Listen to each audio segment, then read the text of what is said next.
This podcast is brought to you by Blackaby Ministries International. To find out more, visit blackaby.org.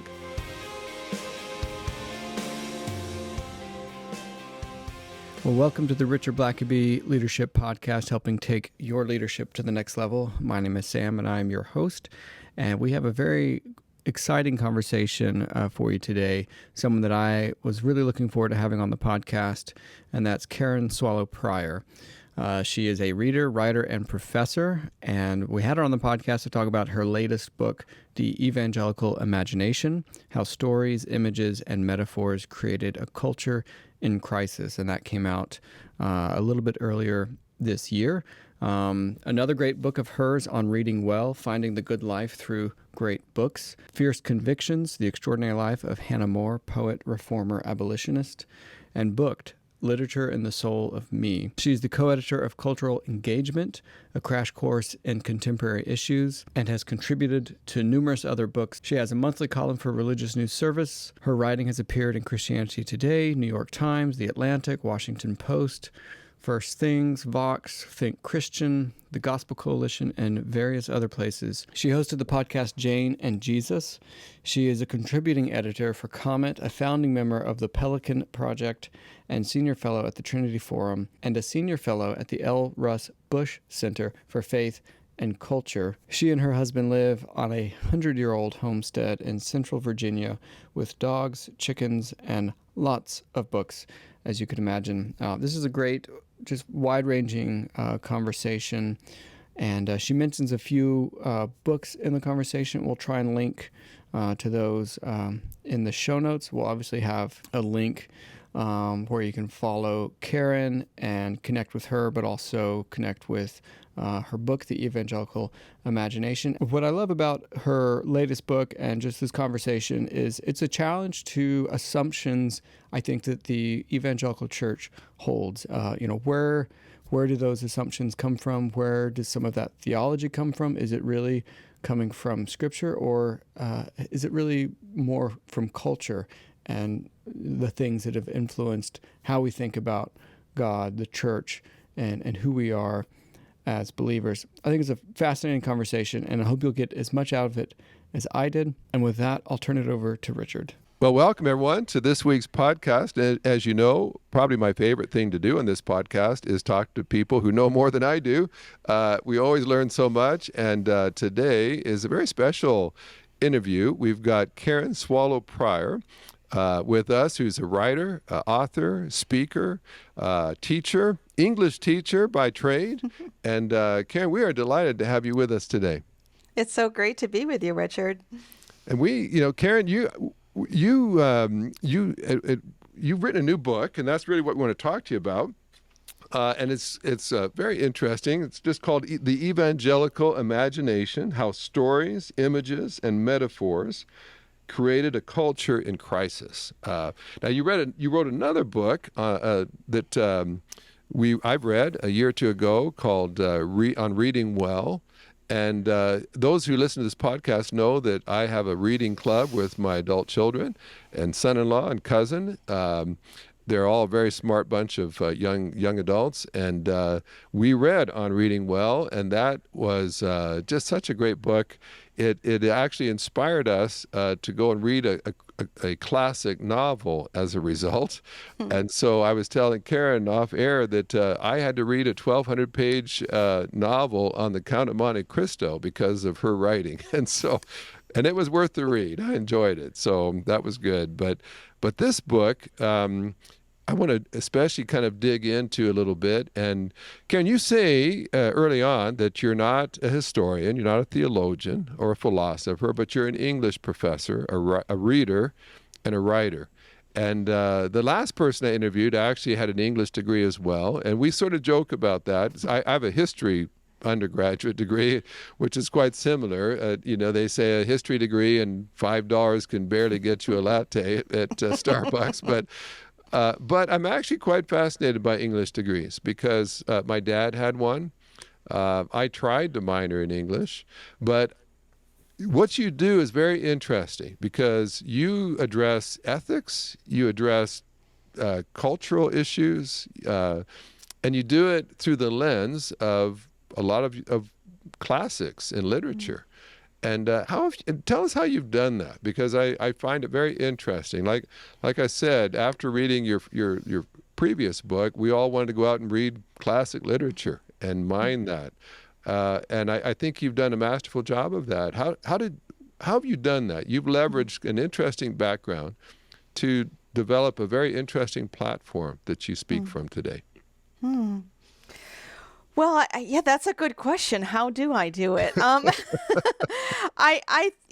don't know if I can answer it, but I can't completely. But I would say that what I do primarily is draw from my teaching in the classroom. I consider my work, whether it's teaching or even writing, as that of a translator.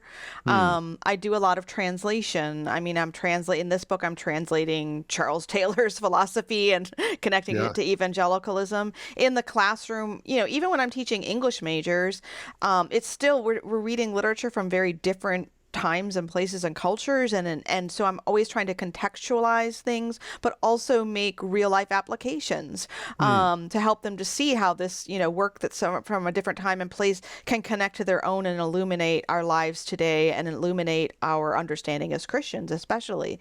So most of my writing really comes from those decades of classroom teaching, where I consider what I do to be translation. See, I just wish I'd had you as an English professor when I was in university. You'd have to be a lot older for me to have had you, but you pull so many things from the classics that it just makes me think, I want to go read that again. And of course, that's what makes a classic, isn't it? That it grapples with deep universal issues. It on one surface level, it tells a great story, and you have to have that. But what makes it a classic is that it also is wrestling with things that people from every age have had to wrestle with. And, That's right. and I love how you take that. Well, you say early on in this book, you talk about evangelicalism, and you have some definitions of that and what an evangelical is, which is sometimes can be a challenge to find a catch-all definition. But you said the evangelical house is badly in need of repair, and then later on, you say you kind of don't hold any punches. You said there is much of evangelicalism that is of man, not God. And of course, you say that the evangelicals were motivated by God, by Scripture, and so on. And of course, it's I think clearly a movement of God. But then you also challenge us that culture affects us a lot more than we often think. And so it seems to me that you're writing as an evangelical, someone who cares about evangelicals, but you're also concerned. And how would you summarize? What is your, we're going to get into the book, but what would you just say is your concern right now? Well, my concern really is rooted in having, as I said before, taught for decades in evangelical classrooms, where I've seen students being raised in an evangelical subculture or even a majority culture, and having for them, whether accidentally or carelessly or however it happened, cultural ideas and principles and trappings confused with what is just purely scriptural and purely of the Christian faith. Not that we can ever completely separate those, but there's just something in this particular cultural moment that is so tied to commercialism and capitalism and politics, that's just been very hard for many evangelicals to separate out what is of culture and what is of Scripture. I find that I grew up mostly in Canada. I'm a dual citizen. I've always been an American, always been a Canadian, but lived about half my life on either side. And when you come from another country into the States, you realize that a lot of American Christianity, they're not always sure what's American and what's Christian. And so American Christians go to other countries and they're shocked that people don't necessarily view things the way they do. And they think, aren't you reading your Bible? And then they realize, oh, well, we actually didn't get that from the Bible. And so I've kind of had that experience as well. And of course, Christianity has to be incorporated into the culture you're in. You've got to apply it where you are. But Sure. but I think you're right. Sometimes the hard thing is just keeping those two distinct and saying, okay, this is the Christian message. Now, here's my culture. I may have to apply it, but but this cultural thing is not coming from the Gospels. This is the relevance of where I am right now.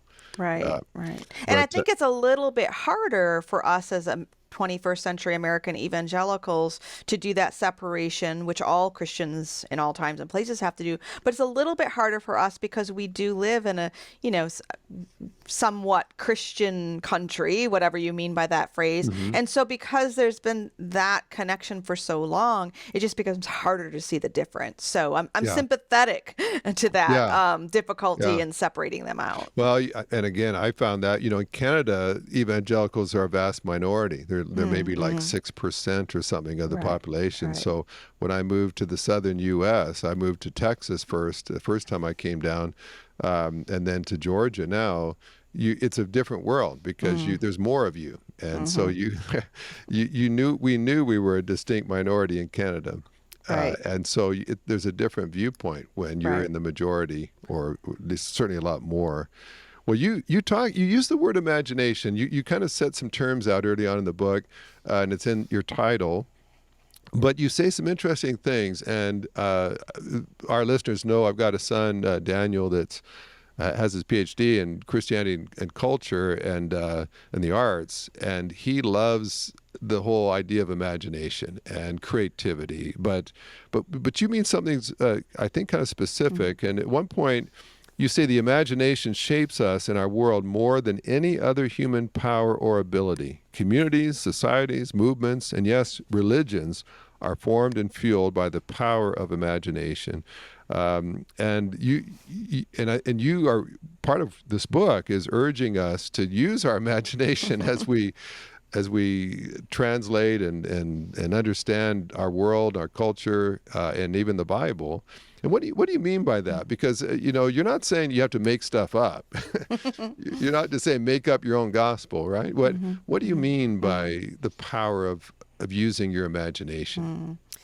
Yeah, that's a pretty bold claim, I guess, for those who are used to thinking about imagination in a more limited or more literal way. But I mean, as I say in the book, the fact that we as human beings have an imagination is a direct expression of being made in the image of God. Like we are his image. We're formed from his imagination, and we are able to imagine, obviously not with God's powers, but being made in his image, we have that same ability to create through our imaginations. And I don't mean just like the creativity, like making art and music. I mean, even just creating our, the way we might imagine a conversation that's going to go the next day, or the way we might imagine what the future might look like, for good and for bad. So our imagination includes the way we use language, the way, what language we use, how we communicate with one another, how we imagine our day will go, our year will go, our future will go, what we think of, we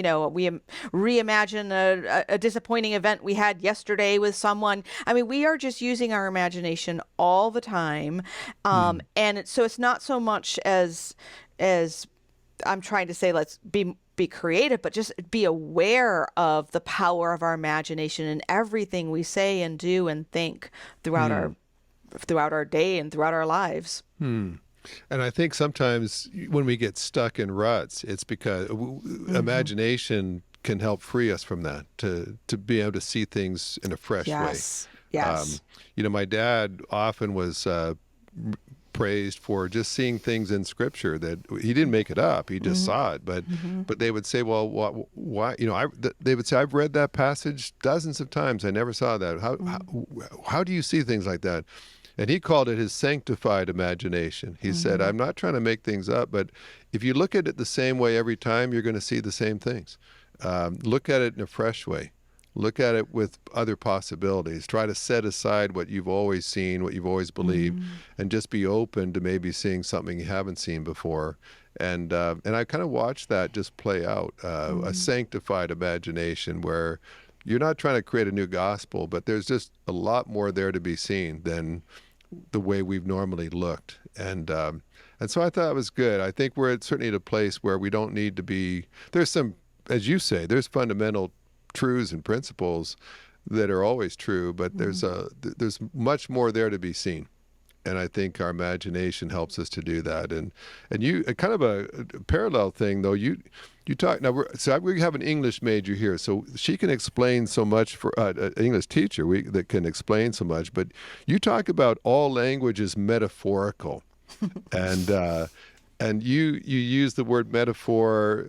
Help us for those who struggled. I only got a B, I think, in Intro to English in college, but I do understand a bit of metaphor. But you talk about it in that you also say we are symbol-starved people, and metaphors can be something of that. Help us for those of us who aren't English majors, what it means to think in terms of things being metaphorical. Now that's a good question, and I'll go a little English teacher on you for a few minutes. Please. Yeah. I mean, so there, if you might remember from middle or high school being taught like the difference between a metaphor and a simile. A metaphor says something is something, a simile says something is like something, and that's true. But there's another sense of metaphor that encompasses all figurative language. So when I say all language is metaphorical, I'm saying all of it is figurative in the sense that a word is not a thing. A word just represents a thing, points us to the thing. And that's why even just if we study different languages and we realize like one language has this word for something and another language has something else, and there are slight differences, that actually helps us to do what you just described, is sort of seeing the same thing from a slightly different angle or a different light. And we there's so many metaphors in our language that have become literal that we forget that they're metaphors, right? So like if we talk about time running out, well, time doesn't really run. And we just immediately know what we mean when we say something like that. So we forget that it's a metaphor. And, I draw heavily in this part on a book by George Lakoff and Mark Johnson called Metaphors We Live By. So anybody who wants to just really geek out and go through their long lists of all the words that really are metaphors, they can do that. But for my purposes in this book, I just want us to, first of all, realize how metaphorical language is, and then, through those more opened eyes, realize that we can actually be using metaphors that give more truth or less truth about the things that we express or believe in, because we're limited by language, and language is powerful. But again, just studying different languages shows us that there are differences and nuances that no one language can capture. And so, there are good metaphors and bad metaphors, and metaphors can actually be hard, as I say in the book. Yeah. Yeah. And, I think even just as leaders, sometimes you're trying to find symbols that can symbolize our brands you look at a Nike symbol and it represents something, and churches are looking for what represents us and who we are. And I think as leaders, the use of language and story, images, metaphors, I think the language could be so powerful if it's used well. But I think, as you make it clear in the book, if you don't understand metaphor, if you don't understand language, you can also be very limited in your understanding, because you're not opening things up. I've seen that a lot in Scripture. Someone reads apocalyptic literature and they're taking it all literally, and it's like, is there going to be a dragon that's going to be chasing after someone, or is that a metaphor of something else? And if it's meant to be literal, I take it literal. But that's where I think you've got to understand the nature of literature. Right, exactly. And so you get into some of that there. Now I suppose one of the central points in this book is that evangelicals were birthed around the same time as the Victorian age.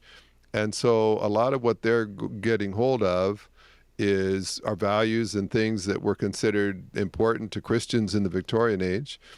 And one of your points is that now a lot of things that evangelicals hold on to are not necessarily because they took it from the Gospel of John, but that's what the Victorian age valued. And you make the case at one point, you say some things that we assume are Christian may actually, in fact, be Victorian. And so unpack that for us a little bit, because that seems to be kind of a main point is, again, understanding where you got this from in the first place. Right, right. And I mean, of course, evangelicalism was began a century before the Victorian age, but it kept growing in influence and power and significance, and in a good way. I mean, the evangelicals in the 18th century wanted to emphasize, for example, individual conversion, the need to have a conversion experience, and emphasize the centrality of the Christ's crucifixion and the Bible as authority. And so when the Victorian age came around, evangelicals had so much influence, a significant influence. One area was the abolition of the slave trade in Great Britain, which is a great legacy that many evangelicals don't even know that we have. But by the time the Victorian age rolled around, evangelicalism and its influence were also tied into things happening as a result of the Industrial Revolution, which was allowing people to have more material wealth and social mobility, which I think are good things. Don't get me wrong. Yeah. But this also allowed, it allowed more financial independence. It allowed women to return to the homes rather than working in factories in the middle class. And so the idea of a woman being home and being, the homemaker only, and the man being someone who goes out to work and then comes home to a place that's become a refuge, that was actually an economic development, but it got wrapped into religious and evangelical language such that many evangelicals today think that sort of ideal, which is very Victorian, very 1950s America, but does not hold steadily across the world in all times and places, and even for all Christians.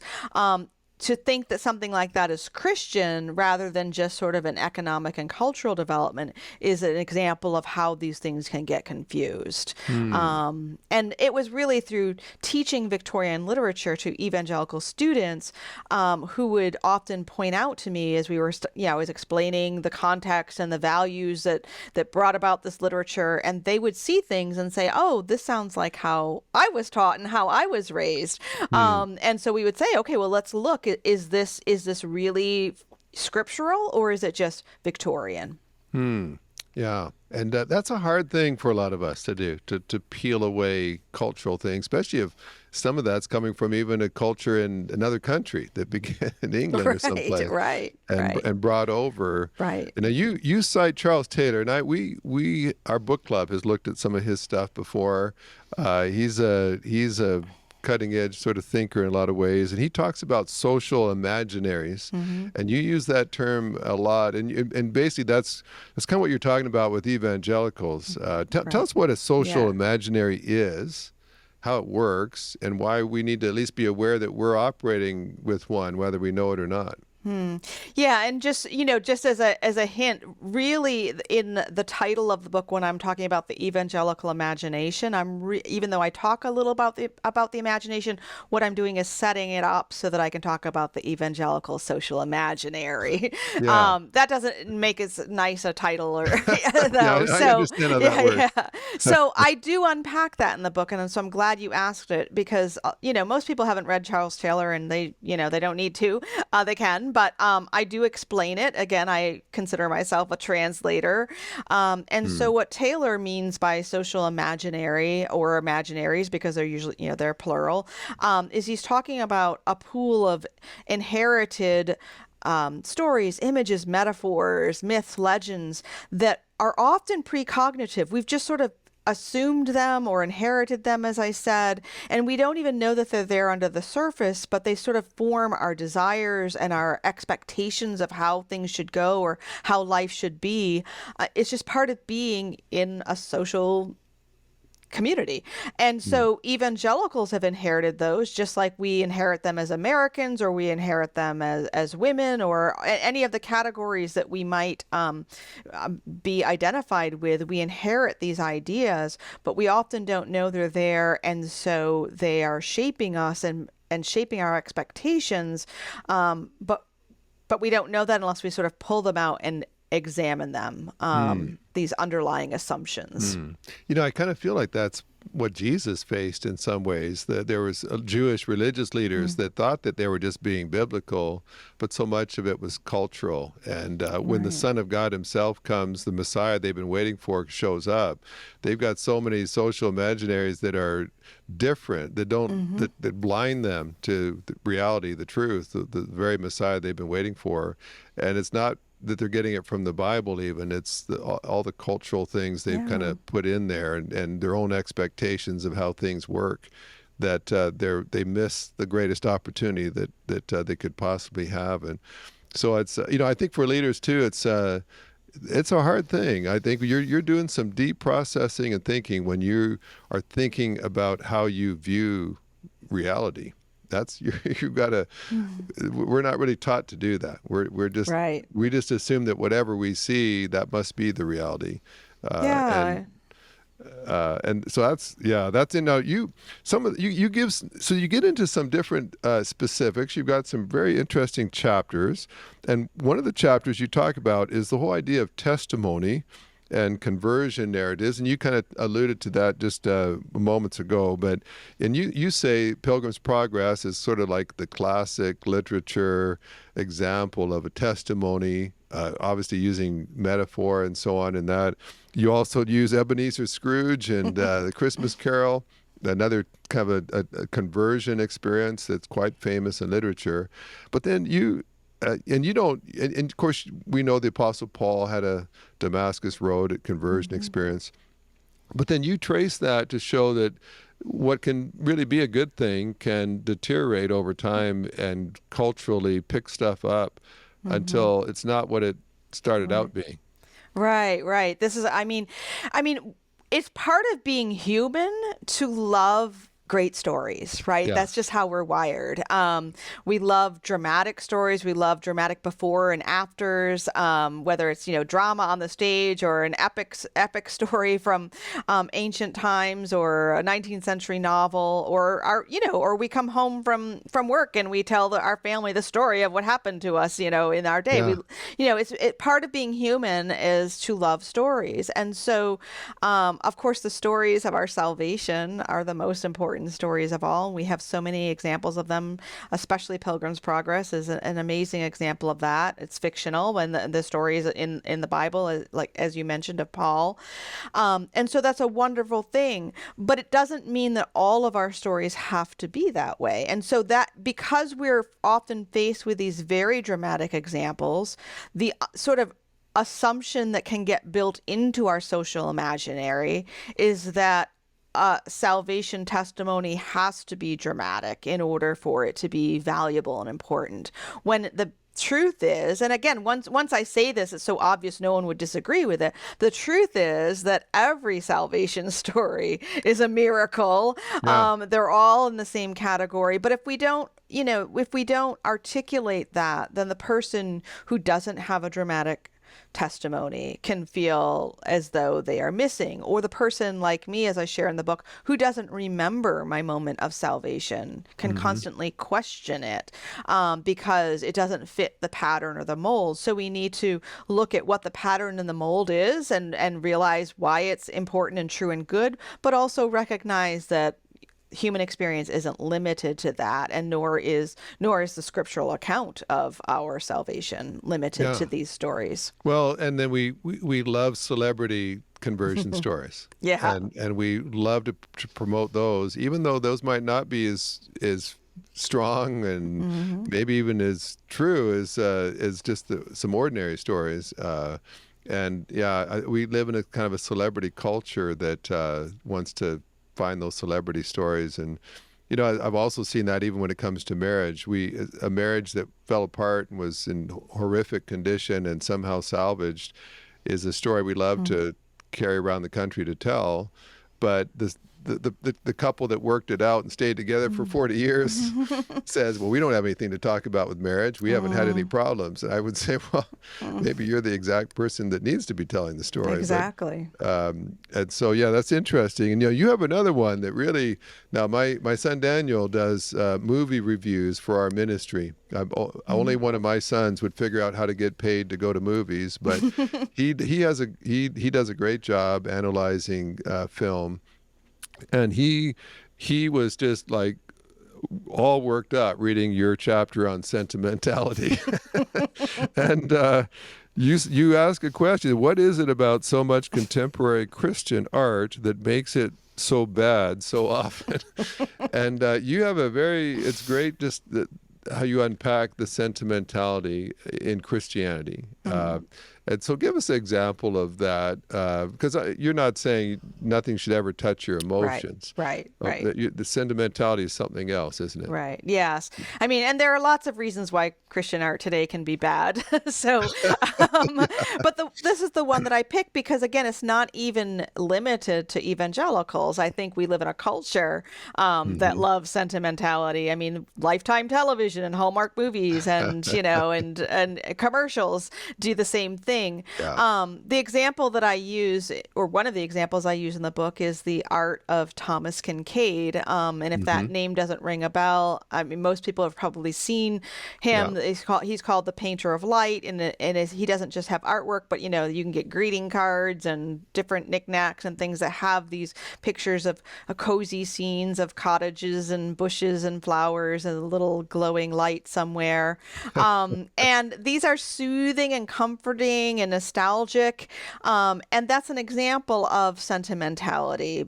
We can look at that and not really be challenged, whereas if we look at a painting by Van Gogh, or we look at a painting by Makoto Fujimura, a contemporary artist, and we don't understand it, or we can't just look at it and tuck it away into a category in our minds. It requires some work and some effort. That's something that is required, I think, in good art, that it does offer some sort of challenge. It doesn't just soothe and mollify. But so much Christian art, evangelical art, and even just contemporary popular art just plays on our emotions and doesn't... in doing just that, it avoids what is truly true and truly good and truly beautiful, which is really what good art does, is it points us to those transcendentals. Yeah. You in your book, you talk about basically, you watch a movie about someone who's homeless and you can weep, wipe tears from your eyes, and you feel really good about yourself because you wept about the homeless, but you haven't done a thing about it. You haven't been moved to actually go and address that. And yet someone like a Charles Dickens, he could be kind of sentimental in some ways, but he moved you to actually change things. He affected culture. He spotlighted abuses of women and children and so on, and factory workers. And so there's a different, I think great writers are going to touch your heart somehow, but there's a difference between being inspired to do something and just having a good cry and then going on with life just like you always have. Right. Yeah. Or even just the stories that might get told about these difficult situations are just not nuanced. And so when we meet people in those real situations, there have been a couple films, for an example, lately about horrific issues of human trafficking, or even adoption, where the real life stories were nothing like what was portrayed. And so it can actually malform us in the sense that when we actually do want to go out and help in those situations, we're unprepared because we thought things were going to be, more neat and tied up in a bow and not so complicated, when these situations are very complicated and hard to address. And so we need to be sort of muscled up to meet the challenges in real life that these situations entail. Yeah, and I've seen that. And I mean, maybe it's because because you only have so many pages in a book or in minutes in a movie, but you cut out so much of the nuance, and it's just pretty black and white. And so you just tried to help this homeless person, and they ended up running for mayor of the city and appreciate you. And so you try to help a homeless person, and they spit on you and think you're, curse you, and you're trying to help, and you think, wait a minute, that's not how it's supposed to work. But there's more issues here than what the art provided. But and I think just leading with nuance. I think we live in a society that is we don't think in nuance anymore. It's all black and white, them and us, and life itself is more complex in that. It doesn't mean that things aren't true or false, but life is rarely as straightforward as a Hallmark movie or something like that. But, exactly. Well, you also get into, now you touch on a leadership issue, which is what I'm big on leadership, and you kind of shook the cage a little bit. and you were talking about the fact that back in the 80s and 90s, a lot of pastors began to change their nomenclature from pastor to leader. And I've got some thoughts on that, but you see some concerns there, and you have a whole chapter where you're unpacking a lot of the business model and so on that goes into the church. But why would that be a problem to modernize our terminology from pastor to leader? Why could that be a danger? That's such a good question, and I really don't know, where your toes are, so whether I'll step on them or not. Go ahead. Yeah, feel free. But this is a great example of what I'm talking about in the whole book, which is metaphor, right? Yeah. So, pastor is a metaphor for something. I mean, it's actually a translation. It actually means shepherd. And so, we don't, obviously people who are pastors in a church are not actual literal shepherds of actual literal sheep, but they are shepherds in a metaphorical way. And so that word pastor or shepherd means something, and leader means something else too. And so I think that pastors can and should be leaders, but more as a result or a consequence of their pastoring and shepherding. I remember, just to use another metaphor that steps up more on my toes, is one of the very first interviews I had with a student. This is going back just when I was sort of beginning to write in the public square and so forth. So it's going back a number of years. And the student asked me in the interview how they could become an influencer. And I had no idea that I didn't know that the word influencer was used the way that we all know it's used now. And I just, I was like, well, you just have relationships with people and you'll influence them. I did not know that it was a thing. And so I think of leadership in the same way, like leaders, the best, you can be intentional about it, but it's almost, there's a saying about how you don't want anyone to be in a position of leadership who wants the job. Right? That's the first disqualification. I think, again, we can be intentional, but so much of what we do as leaders is a consequence of fulfilling our primary role well. And that metaphor, what we call that role, really matters. Like if someone is a mother, then they are leading children and the family by mothering. Pastors lead by pastoring. Teachers lead by teaching. And as soon as I try to be a leader instead of a teacher, then I think I lose I lose what it is I'm supposed to be doing as a teacher. Yeah. Well, yeah, there's lots to unpack there. I certainly the word pastor is a biblical term, and you're always safe for using biblical terms and definitions. Leadership is more of a worldly term. I spent a lot of time we sort of use the term spiritual leaders, meaning guided by the Spirit. If God is calling you to lead, then how does God want you to lead? Right. But where you get your definition of leadership is important, and that's the problem. Is a lot of people are getting their leadership approach from the world, and we often say the problem with the church is people are doing God's work the world's way. And by the way, this is my own theory, but throughout church, I'm a church historian. That's where my PhD comes from. And throughout history, people have never minded women pastoring people when it was a biblical definition of pastoring. The only time people ever get upset about women pastoring is when we start using worldly definitions of leadership, where now there's authority involved and power. And now all of a sudden it's not right for women to do that. But it's sort of like being a deacon. No one minds women serving in the church.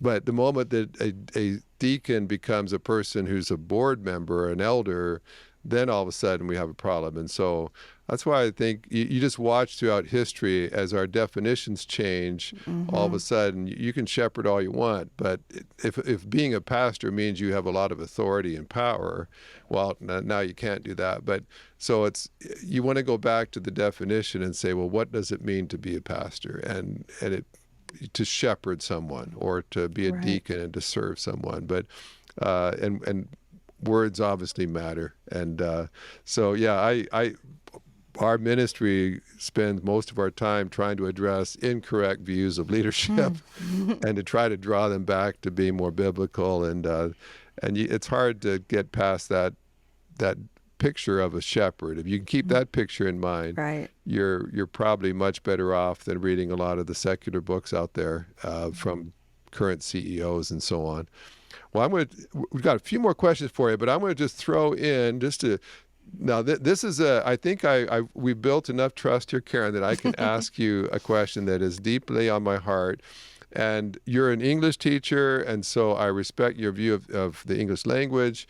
But I have been in an ongoing debate with all of my children and some friends over the value, the humor, the quality of puns. And puns are my humor of choice.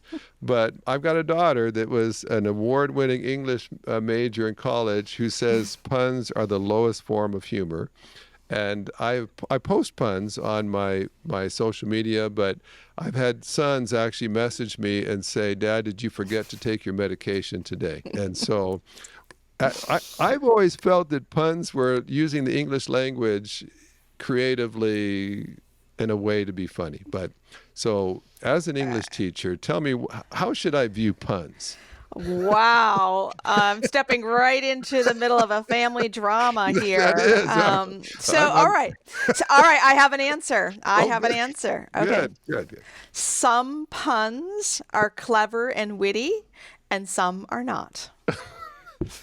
I think that's a very diplomatic answer. Well, and I would agree with you. There's I get puns because I post one every day usually, and I have people sending me puns that I won't use because they're just too obvious, too simple.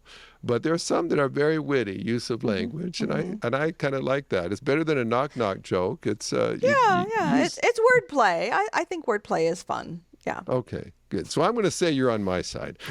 Okay. All right. We'll say that. Okay. We just wanted to. The Venn diagram of puns and dad jokes and whatever. It's just it's definitely Why is fun. it that dads love those kind of pun jokes, plays on words so often? Well, they make children laugh. I guess. And no one laughs as hard as the fathers do after they tell the dad joke, but and that seems to get to my family as well. But so anyway, that is an ongoing issue in my household. I keep using puns, and my dad loved puns. His dad loved puns. I keep telling my sons one day they will tell a pun and they'll realize they have become their father, but that has not happened yet. So I'm still praying. They have examined the underlying assumptions of that social imaginary. They're not buying it. They have critiqued it. Well, just a couple other questions. Now, I was kind of curious by the fact that you said that you're curious about why fantasy is so popular, and especially among evangelicals. And now I've got kids that like fantasy, but what does that indicate? Why? I mean, that is, I think, one of the most popular genres out there right now is fantasy. You go to a bookstore, there's big sections on that. Yeah. But what is, because that's kind of connected to imagination in one sense, and I think you would sort of say at a very rudimentary level in a sense. It's low-lying fruit as far as See, we imagination. were doing so well. We could talk about women in ministry as pastors and all these things, and I would not get in trouble. But now we're going to talk about fantasy, and I'm going to be in trouble. No, no, yeah. I'm going to be stepping on so many toes. No, so I mean, it definitely is understandable why in this age of late modernity, fantasy is so popular because, again, we'll talk about Charles Taylor. He talks about a secular age being one that is disenchanted. And so on a large scale, of course, fantasy makes sense. We're yearning for enchantment. My little bit of confusion, now again, it's partly personal preference, but I'm just trying to figure out why I have such a strong personal preference against fantasy. But I do think part of it is because so the world is seeking enchantment, but if we're Christians, as Christians, we should be able to see, as Gerard Manley Hopkins sees, the 19th century poet, that the world is charged with the grandeur of God. Like we don't need to find the grandeur of God and the miracles in fairies and gnomes and trolls and hobbits. We can, I suppose, but there's so much of God's magic and mystery and miracle in the natural world around us and in our relationships with one another and what God is doing in our lives. And if we can see that better, I think that fantasy I think that fantasy just sort of takes the place of that. It's God's grandeur writ large in startling figures and letters, as to sort of channel Flannery O'Connor. But that's also to be a little bit more sympathetic. I mean, we as evangelicals are part of this late modern world. So we are products of this culture. And so we are symbol starved, as I said before, and you quoted me before, and we are looking for more enchantment because we live in a world that has robbed us of it. So I think that's why fantasy is so popular with everyone and with evangelicals. But as I say in the book, I mean, there's something like, there's a world of enchantment in Elizabeth Bennet's dirty ankles in Pride and Prejudice, right? Like the gritty details of everyday regular life I find very enchanting. Yeah, and I do too. I think I love even someone he's like Winston Churchill. He wrote sort of poetically with the English language, and sometimes, and so I would say he's just describing a military camp that's disembarking. It's like breaking camp, but he could make it sound poetic, and it's like it's just a bunch of soldiers tearing down their tent. But I love that when great writers can take something pretty ordinary but describe it in a way, notice things that you would miss. And I'll stop and I'll think, wow, like that. He took basically a pretty ordinary event and he made it sound magical. Just by what he observed and what he saw and how he used language to describe it. But I also just think, maybe just to throw in, when I was raising my kids when they were young, I told them all bedtime stories, and they could be a little magical at times. And now I tell grandkids stories. I was just with a bunch of grandkids, and every night that we finish the night by a bedtime story. And they're the main characters. I just make up stories with them as the characters. But I do sort of feel like we live in an age where there's maybe not enough wonder, whether it's magic or not. But wonder, the child, I think children are having to grow up too fast. Right. And I think literature lets people just be swept away sometimes into you want to call it a magical world, but a world that, whether it's fantasy or not, it's a place of beauty and a place of wonder and creativity. And so all my kids have libraries. We grew up with we the only home decor we had was bookshelves, at least as far as I was concerned. And I just wanted them to love books and to love the magic of opening brand new smelling book. And the magic, I'd take my 3 kids to used bookstores, and we'd look for treasures in there. And they, to this day, I was just with my oldest son in Canada. He had to take me to a used bookstore. And Dad, come on, let's go, and like old times. And I think sometimes we've missed that, but I think you're right. I think it's an interesting critique of just sometimes it's just like you put some of that on steroids and you miss reality, the wonder of reality. Well, one last question, maybe just for you. And as I was reading, I was trying to wrestle with your thesis, and you're talking about a lot of these imaginaries coming out of the Victorian age. And so but then you trace in a number of the chapters, you trace sort of where they kind of end up in some bad places, at least in some circles, and they're distorted and they're abused. And they've drifted maybe from what they were intended originally. And so my question was, when I got to the end of the book, is, so what is the danger here? Is the danger that the Victorians started out with the wrong concepts, and they just should have chosen better ones? Or is it that they were outdated? For their culture, their time, some of these things like self-improvement or something was maybe a good thing, but then it overlooked things, or it took the world in along the way.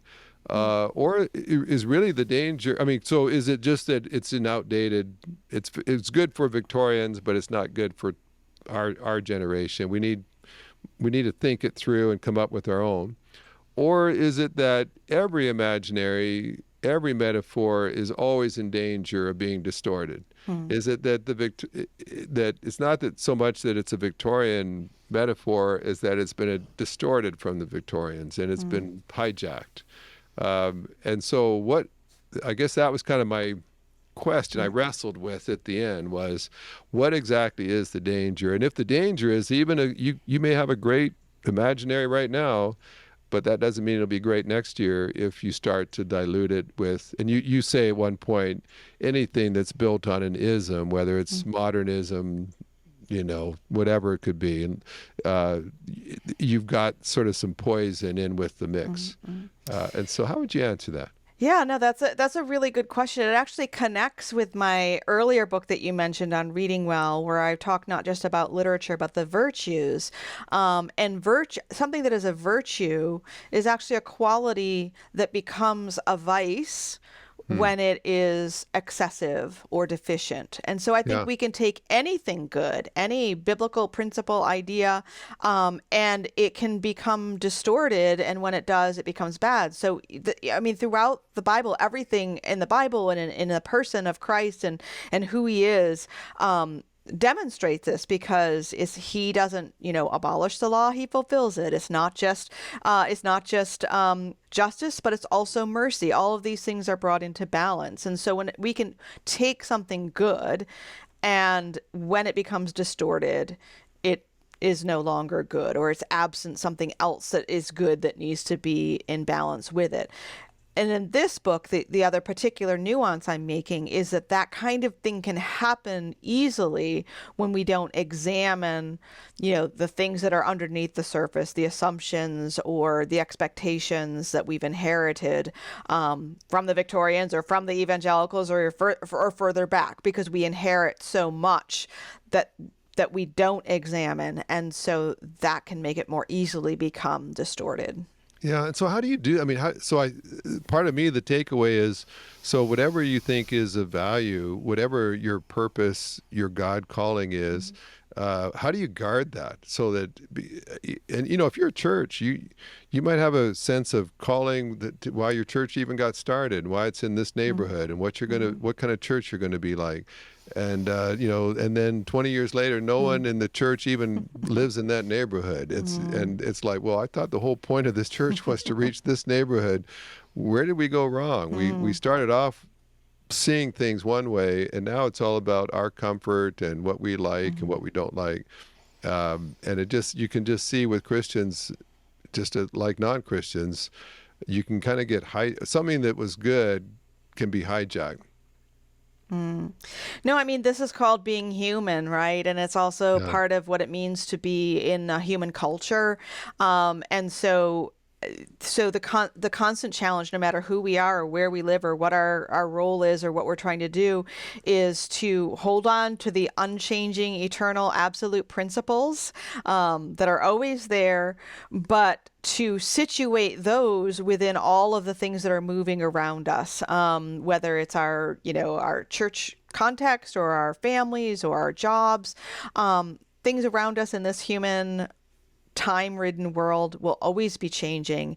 And so we have to cling more to the unchanging principles and truths than try to grasp the things that are slipping out of our hands in this human realm. And I'm preaching to myself here because I really hate change, and I'm going through a huge time of transition myself. And so so this is a time where I'm getting to do this very same thing, is to cling to Jesus, to cling to the things that are unchanging, as everything else in my world seems like it's changing and disorienting me. I need to be reoriented to the one who never changes. Yeah. Well, Karen, any last word? I'd certainly encourage people to read this book. It's going to make you think. It's going to stretch you. You can't just read it quickly. You have to read it slowly and hear what's being said and maybe hear what's not being said. But hopefully it will. I like reading books that don't just say everything just the way I think. I want to read something that makes me see things differently, says it differently. I might not even agree with it, but it gets my mind going, and I'm thinking, and maybe I'm having to go back to the Bible and make sure that what I think is right after all. And this is certainly one of those books it makes you think. And I think anyone who sees the church today knows that we need to do some serious self-reflection and say, is this really Christ-like? Is this we've always done it this way, but is that really God honoring? Is that really the way that God intends for us to? And those are hard questions. We live in a hunker down kind of age where we just hunker down. We don't want to give up any ground. And maybe we should be a little more open to say, I may be wrong here, or I at least may need an adjustment. But any last word, Karen, just from you'd want someone a takeaway as they're thinking about this book or these truths that you'd want to leave with our listeners today? Well, I like how you just described what I'm trying to do in the book, because it's really not, what I'm trying to model in the book is not like, these are the things that are wrong and this is how we fix them. I'm trying to model how to ask a different set of questions. And so the book is me asking my set of questions about this cultural moment and the entanglement of human culture and Christianity. And that's the challenge before all of us. So I hope that I'm just modeling how to ask better questions rather than just saying this is the answer, because there is only one answer, and I do give that away in the book. But that doesn't mean that all the other questions along the way are answered. So I'm just hoping to model how to ask those questions. Well, I think you're modeling just being a good English teacher. And I wish I'd had you in university. I would have probably taken more English classes then. But well, thank you, Karen, for this. I encourage people to read. We'll have all the links to Karen and to her writing and her other books. I encourage you to read on Reading Well also.